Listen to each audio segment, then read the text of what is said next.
What's good, YouTube? It's your boy. Finally back. It's been a while. I've been pretty busy. I've gotten a new job. I finally feel situated, though. I've gotten my shit together.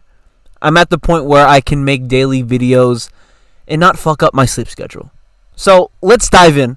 I've been gone for 2 months, but it's safe to say the John Cena title reign was a failure, right? And that is because of Triple H's incompetent booking. I feel like a lot of people blame The Rock. Okay, The Rock, you can blame him. It comes to the booking. There is no story when it comes to John Cena and his title reign. What the fuck was the story? Nothing. Didn't make sense. The fact that he lost to Cody Rhodes, and now Cody is not even on the show. We're back to what it was last year when I was complaining about how Cody Rhodes is the worst champion of all time. And now we're back to that. And he's not even on the show, right? I guess, we're waiting for him to have a huge pop, and then that's supposed to be the best show of all time, right? The mark's going to fucking lose their mind. We have the new faction, the Vision, whatever the fuck it is, right? From the last time I talked about it, there were just Seth Rollins and 2 bodyguards. That's what the fucking faction was.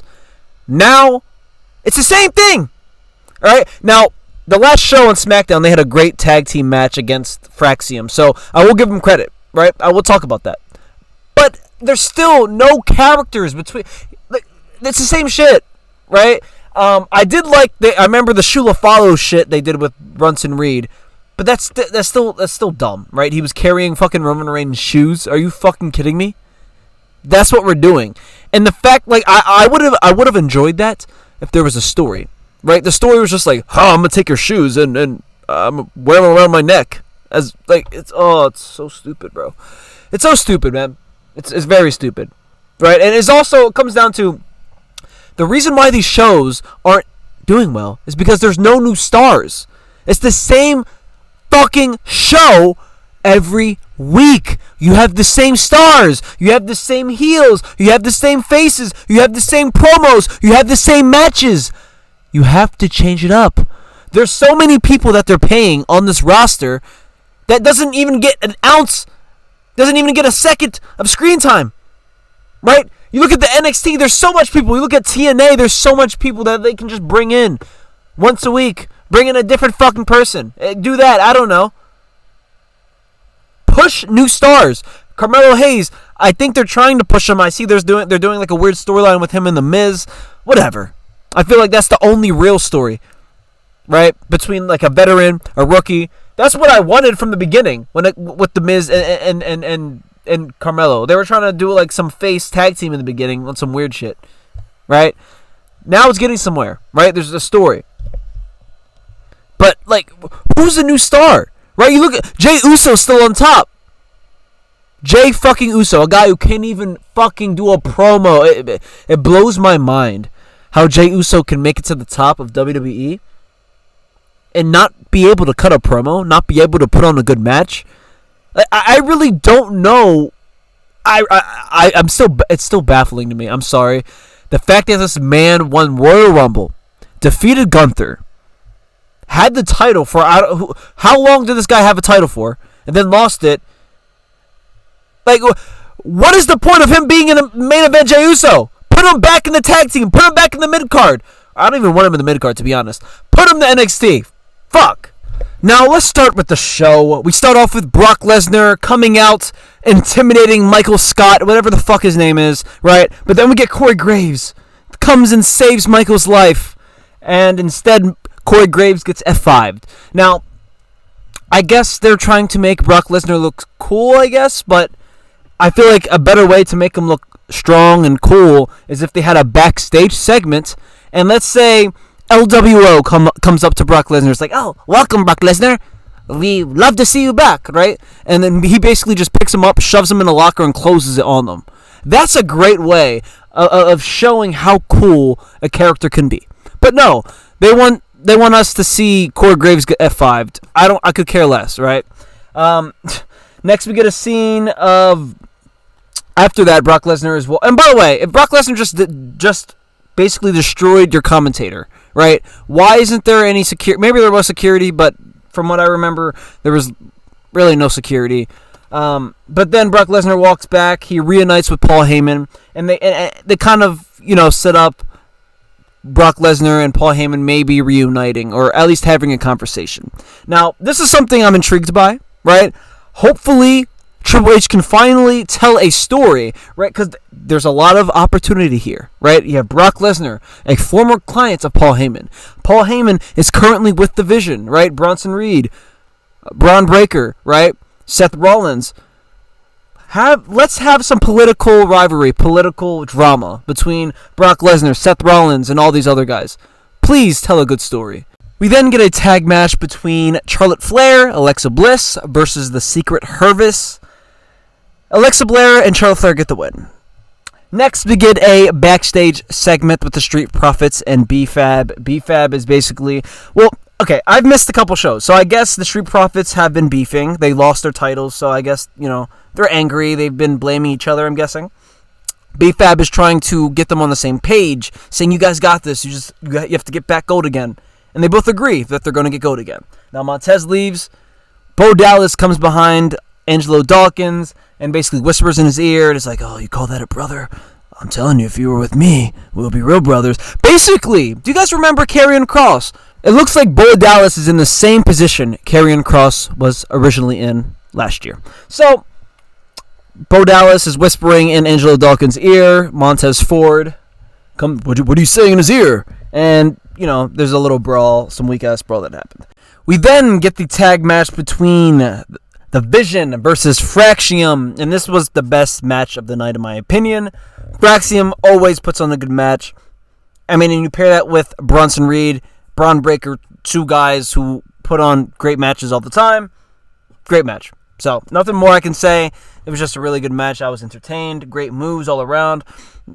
The Frazier guy, he has a great moveset. Same with Axiom. Both of these guys are really fucking good, man. They have a great future. I don't know how old they are, but I think they have, if they're in their 20s, they definitely have a big future ahead of them. Now, after this match, we get a promo. Paul Heyman's trying to come out, give us a spoiler for the wrestling Papapooza, right? But then we get the Usos, right?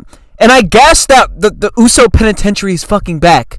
They put on a pretty good promo. See, when Jey Uso was with Jimmy, I've said this many times on my channel, I'm a big fan of Jimmy Uso. I think Jimmy Uso is much better than Jey when it comes to promos. In ring, they're the same in my opinion, but when it comes to promo, Jimmy is way better, right? You put Jimmy and Jey together, they're twins, man. They have that fucking chemistry. That's where they should be. Tag teams, they're great as a tag team. They put on great fucking promos together. The reason, Jey doesn't need to be a fucking top star, right? He doesn't have the abilities. He doesn't. Okay? You gave him an opportunity. You gave him a chance. Now it's time to be like, okay, he doesn't have it. He's a great fucking tag team. Let's keep it that way. Right? So I enjoyed this promo by Jimmy and Jey. It was a great promo. And just some, OG penitentiary shit.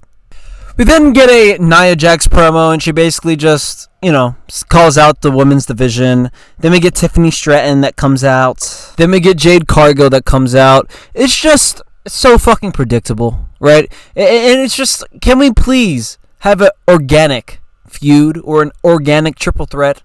Because we know this is leading to a triple threat match. They love their fucking triple threats. They love it. But can it just feel more organic? I feel like they're like, oh, let's 5 seconds, go, Jade Cargill. It feels way too fake, right? At least make it feel real. Like, Jade Cargill has heat for Tiffany Stratton. I don't feel any heat. What is the story between Tiffany and Jade Cargill? The only times I see them talk is if they have an interview and one of them intertwines, right? And then it says some slick shit. That's it. There's no story. There really isn't. And they're both not great on the mic. So they both can't tell great stories. And Triple H can't write a story. So, yeah, man. Then Sami Zayn and Carmelo Hayes have a match. Sami Zayn won. Now, this was a great match. I love Carmelo Hayes' matches. And Sami Zayn is really good in ring as well. But, Sami Zayn is basically unbeatable. And, yeah, he beat Carmelo Hayes. We then get a contract signing between Drew McIntyre and Cody Rhodes. Now, Cody Rhodes hit Drew McIntyre with the Drew, Do you know what happened 15 years ago today? And some weird shit. Drew McIntyre basically said, Cody, I know the type of champion you are, Cody. You're not going to cheat, so I'm going to win. That's basically what he said. It's the heel versus face, which, it's going to be a good match. I'm excited. I think everyone knows Cody Rhodes is going to win this match. If WWE wants to shock the world, not even shock the world, but if they want to make an entertaining night, just have Drew McIntyre win it. Because Cody Rhodes having the championship now, it doesn't really make sense. Right? Like, do we really have to have another Cody Rhodes finish his story? Or, not finish his story, but do we have to have another full story of Cody Rhodes? I'm sick. I'm tired of Cody. Put it on Drew McIntyre and let Drew McIntyre take the WWE to the promised land. Because he can at least tell better stories than Cody Rhodes. 100%. Then you can do a feud with Drew McIntyre and any other top star. LA Knight, Braun Breaker, or anyone. Honestly, I really don't care. I do not want to see another reign of Cody Rhodes. I already watched a full year of Cody Rhodes with the title. I do not want to see it again. Please, Triple H. Please. Please. If you enjoyed this video, drop a like, subscribe to the channel, and we're back, baby. I'll catch y'all. Peace out.